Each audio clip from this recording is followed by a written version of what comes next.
संत मत धारा आपकी सेवा में प्रस्तुत।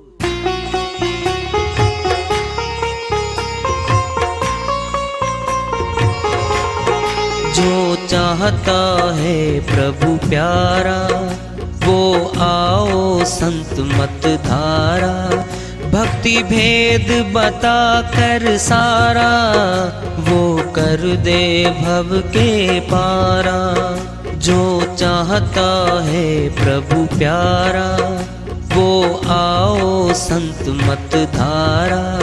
भक्ति भेद बता कर सारा वो कर दे भव के पारा।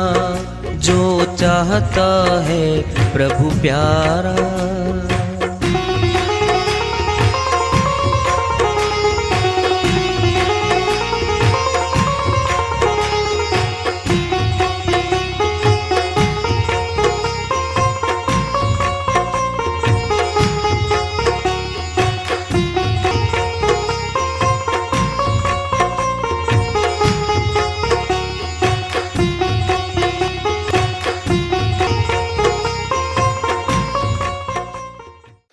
परम पूज्य सदैव स्मरणीय सदगुरु साहिब की जय हो।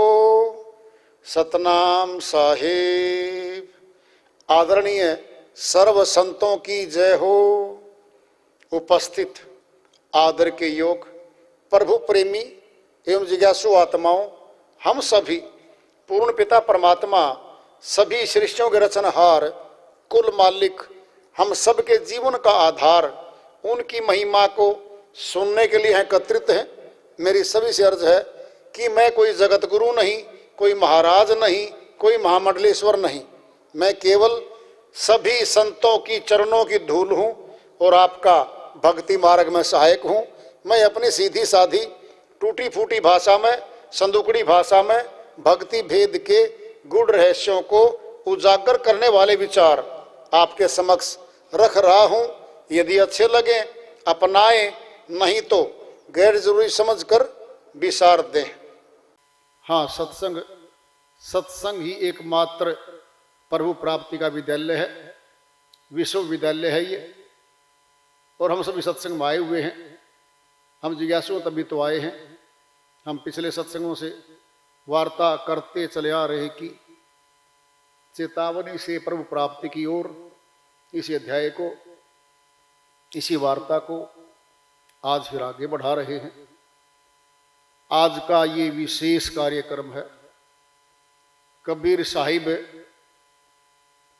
स्वयं खुद मालिक हैं। वो चारों युगों में आते रहते हैं। सतयुग में उनका नाम सत सुकृत नाम से रहा और त्रेता में मुनिंद्र स्वामी से और द्वापर में करुणामय स्वामी नाम से और कलयुग में जब आए तो कबीर साहिब के नाम से आए। कलयुग में 1455 जेठ सुदी पूर्णमासी सन 1398 के दिन सुबह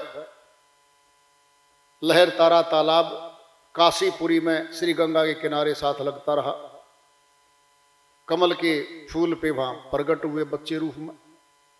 नीरू और नीमा वहां से गुजर रहे थे तो नीमा बोली, कितना सुंदर बच्चा है, मैं इसको ले लूं, मेरे पास संतान भी नहीं है।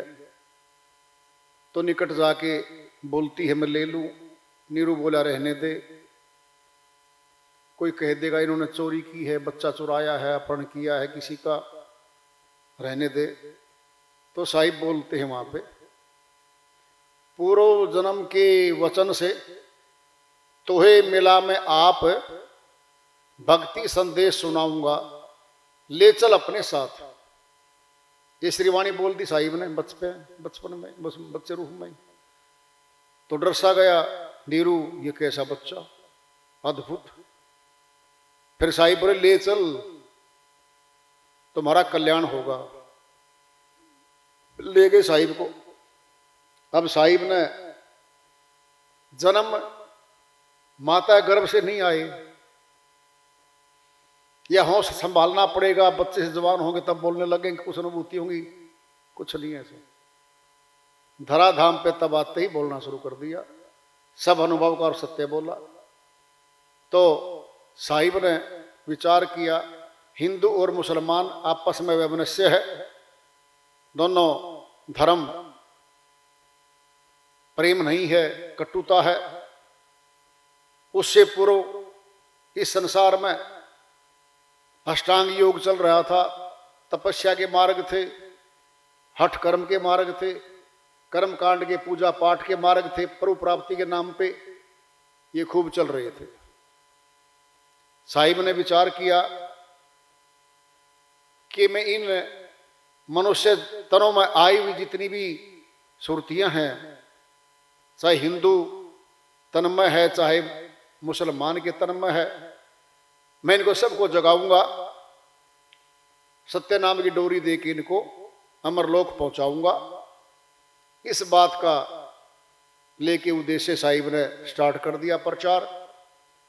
फिर विचार किया साहिब ने कि ये तो मुस्लिम कुल में है निरुनिमा तो, और मुझे भी ये लोग मुसलमान ही समझेंगे, हिंदुओं में तो प्रचार हो नहीं सकता। तो समय के सदगुरु वहीं काशीपुरी में गुरु रामानंद जी महाराज ब्राह्मण कुल में आए हुए थे, वैष्णव मत के संत रहे, 1400 ऋषि शिष्य थे उनके, सभी ब्राह्मण कुल के थे, उनका कोर्स करवाते थे और ये स्कूल अध्यात्म का चलाते थे। तो साहिब ने विचार किया कि मैं वहां जाऊं। तो उनके जो शिष्य थे स्वामी राम जी महाराज के, कहते तो मुसलमान है, भाग जाए यहां से, भगा दिया, ये शिष्य नहीं है। तो साहिब ने फिर एक युक्ति सोची, वहीं पे श्री गंगा के किनारे स्नान करने जाते थे गुरु रामानंद जी महाराज सुबह। तो साहिब जा करके पौड़ी पे लेट जाते हैं और सुबह जब आए स्नान करने रामानंद जी महाराज, उनकी खड़ाऊ थोड़ी सी टच हो गई, बच्चे के हो गलती से बच्चा रोने लग गया, उठा के अपने सीने के लगा लिया और जो करनी होती है वो रामानंद जी महाराज की माला निकल के उनके गले में डल गई, छोटे बच्चे के रूप में थे।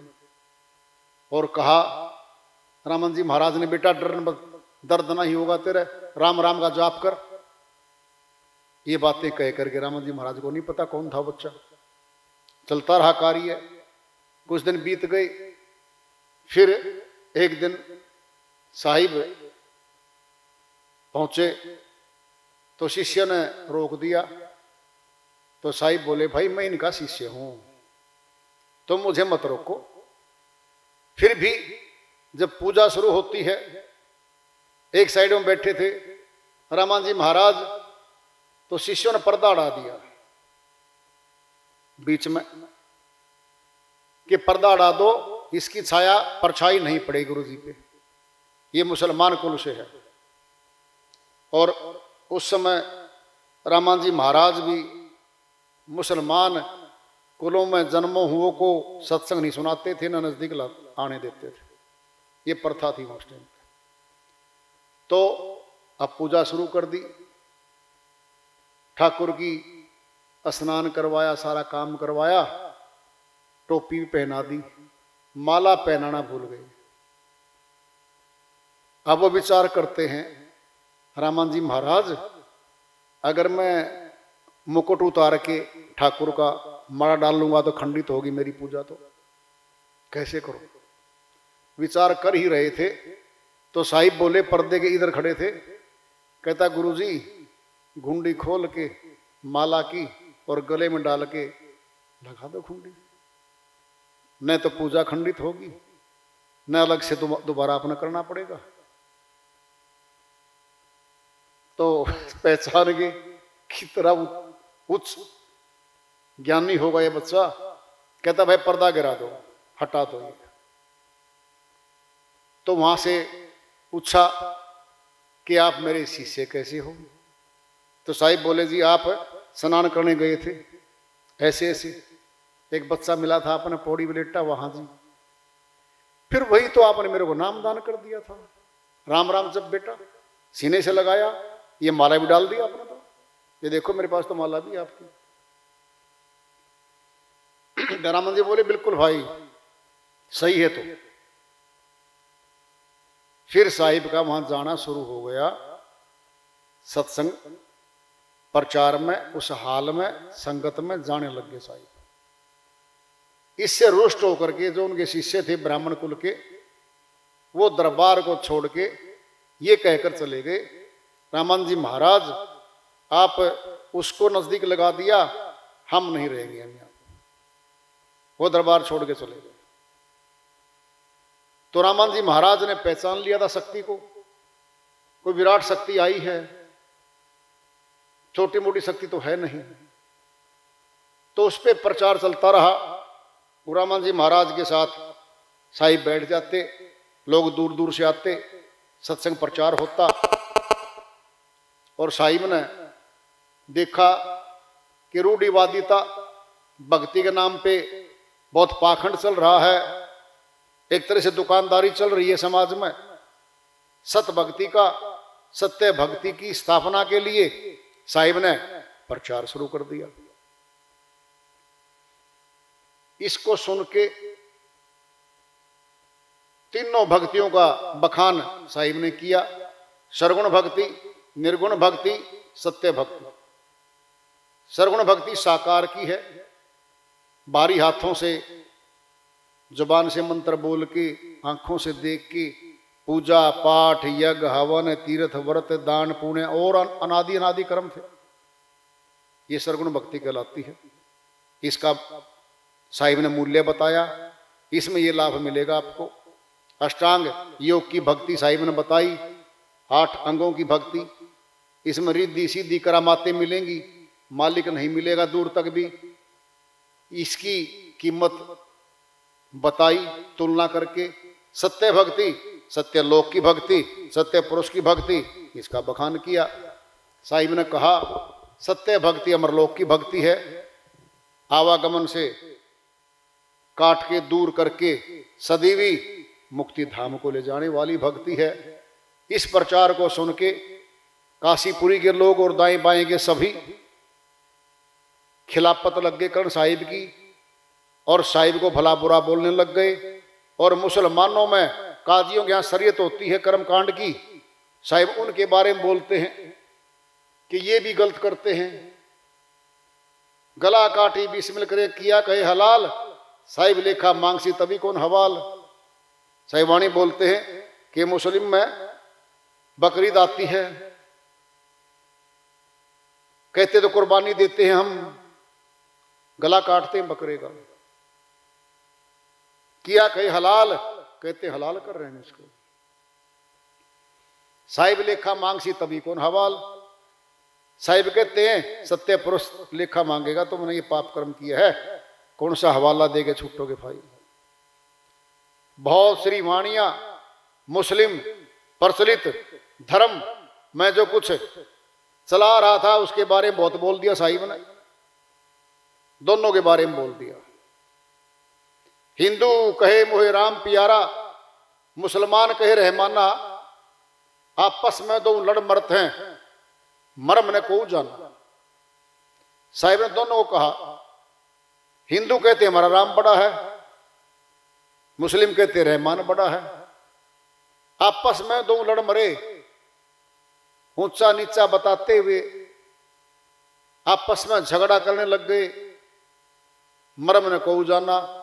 सार वस्तु को तो इन दोनों में से कोई नहीं जान पाया। आदि आदि वाणियां चलती चली गई, लोग साहिब के विरुद्ध हो गए और साहिब को भली बुरी कटाक्ष करने लग गए। और साहिब जैसा कि झोंपड़ी में निरुनिमा रहते थे, उनके पास रहते थे, तो विचार किया पांडे लोगों ने कि इसकी बेइज्जती की जाए, ये काशीपुरी छोड़ के चला जाएगा।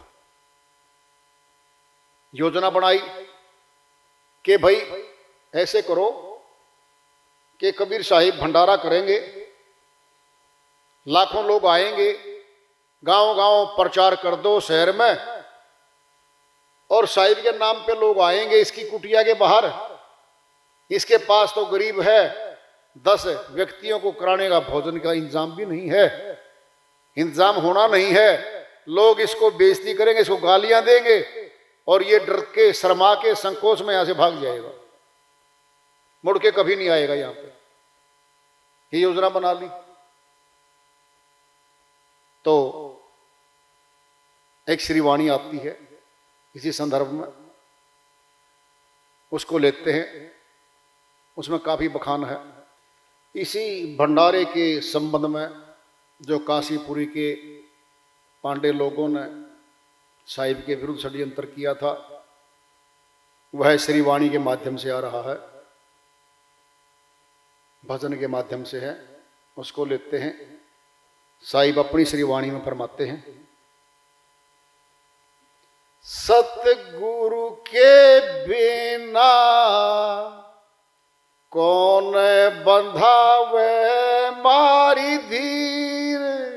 सतगुरु के बिना कौन बंधावे मारी धीर। दाता के बिना कौन बंधावे मारी धीर। कौन बंधावे मारी धीर। सतगुरु के बिना कौन बंधावे मारी धीर। काशीपुरी की वासी पंडित लिख लिख भेजे चीर। काशीपुरी के वासी पंडित लिख लिख भेजे चीर। सुधी दूज को जीमन आइयो। सुधी दूज को जीमन आइयो। यज्ञ तो रची है कबीर। यज्ञ तो रची है कबीर। सतगुरु के बिना कौन बंधावे मारी धीर। दाता के बिना कौन बंधावे मारी धीर। कौन बंधावे मारी धीर। सतगुरु के बिना कौन बंधावे मारी धीर। साहूकार से नहीं मिला था ना कोई तन का बीर। साहूकार से नहीं मिला था ना कोई तन का वीर। पैसा धेला पास नहीं था। पैसा धेला पास नहीं था। पड़ी थी भगत पर भीड़। पड़ी थी भगत पर भीड़। सतगुरु के बिना कौन बंधावे मारी धीर। दाता के बिना कौन बंधावे मारी धीर। कौन बंधावे मारी धीर। सतगुरु के बिना कौन बंधावे मारी धीर। आपे हरि बंजारा बन गए, आपे बने कबीर। आपे हरि बंजारा बन गए, आपे बने कबीर। अनंत टोक ने अनंत कढ़ाई। अनंत टोक ने अनंत कढ़ाई। आपे भर जल नीर। आपे भर जल नीर। सतगुरु के बिना कौन बंधावे मारी धीर। दाता के बिना कौन बंधावे मारी धीर। कौन बंधावे मारी धीर। सतगुरु के बिना कौन बंधावे मारी धीर। शक्कर चावल घालो ब्राह्मण, हम घालेंगे घी।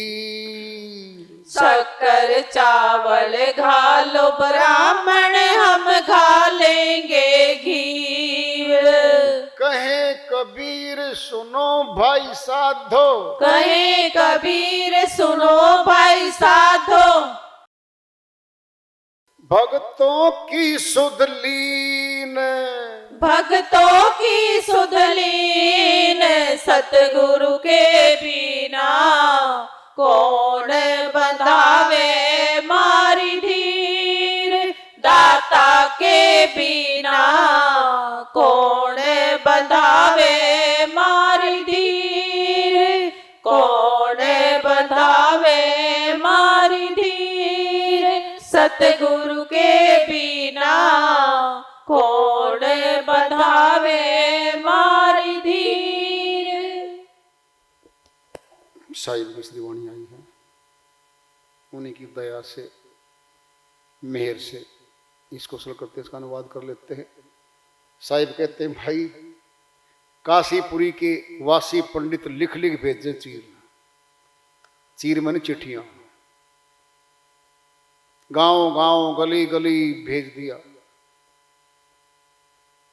सुधी दूज को जीवन आइयो, यज्ञ तो रचिए कबीर के भाई, यज्ञ महायज्ञ होगा। और कबीर साहिब भंडारा दे रहे हैं, तुम सभी आना, ऐसा भंडारा देंगे तुमने कभी ऐसा देखा भी नहीं होगा। ऐसी ऐसी बातें बोल के खूब गांव गांव गली गली शहर शहर प्रचार हो गया। साहिब ने सुना, इतना बड़ा कार्यक्रम मुनादी करवा दी। कह रहे साहिब अपनी श्रीवाणी में, सतगुरु के बिना कौन बंधावेगा हमारी धीर। हमारी सहायता कौन करेगा सतगुरु के बिना। साहूकार से नहीं मिला था ना कोई तनका बीर, पैसा धेला पास नहीं था, पड़ी थी भगत पर भीड़। साहिब कहते भाई ने तो मैं साहूकार से मिला कि जी पैसे दे दो, धन दे दो, लोन दे दो, इतने लाख रुपए करोड़ रुपए मुझे चाहिए हैं। और न कोई तनका बीर, न कोई कार्यकर्ता सेवादार मेरे पास, हजारों लाखों चाहिएंगे इसमें। तो लाखों लोग आएंगे तो फिर लाखों का इंतजाम भी चाहिए भाई। आप पे हरि बंजारा बन गए, आप पे बने कबीर। अनंत टोकने अनंत कढ़ाई, आप पे भरे जल नीर। केशव बंजारा का जिक्र आता है यहीं पे साहिब के। केशव बंजारा बन गए और वो उधर उधर दोनों जगह एक ही थे वो। और केशव बंजारा बोला साहिब भंडारा होगा, खूब होगा, जैसा आता है। लाखों तंबू गड़ गए काशीपुरी में, श्री गंगा के किनारे लाखों तंबू गड़ गए, लाखों सेवादार आ गए, अनंत कढ़ाई अनंत टोकने लग गई, तरकारियां बनने, मिठाइयां बनने, नाना प्रकार के व्यंजन बन गए वहां पर। 3 दिन जो नारा, 3 दिन भंडारा चला था। जो एक दिन में नहीं आ सके, दूसरे दिन दूर से आ रहे हैं उनका भी, और तीसरे दिन भी 3 दिन चला जब नारा। ऐसी मिठाइयां, ऐसा भोजन कभी किसी ने नहीं किया होगा। स्वादिष्ट इंतजाम हर प्रकार का। लोगों ने जय जयकार शुरू कर दी। उल्टा हो गया, ये क्या हुआ भाई, ये कहां से आ गया, इसके पास इतना धन, इतने लोग, इतना माल कहां से आ गया ये। कह रहे साहिब शक्कर चावल खा लो ब्राह्मण। साहिब बोले भाई मैं भी थोड़ा सा सेवा का पार्ट अदा करता हूं। गलवाओ भाई, चावल डाल लो और शक्कर डालो और मैं घी डाल रहा हूं तुम्हारे। वो डाल रहे, वो बैठे, क्या गजब। कहे कबीर सुनो भाई साधो, संतों की सुध ली, भक्तों की सुध ली, के भक्तों की सुधि कौन लेगा? भगवान। कौन लेगा? भगवान लेगा। इस बात को सुन के कुछ लोग कहते हैं बनावटी हैं सारी बातें। बनावटी नहीं हुआ करती, बहुत बहुत श्री वाणियां हैं।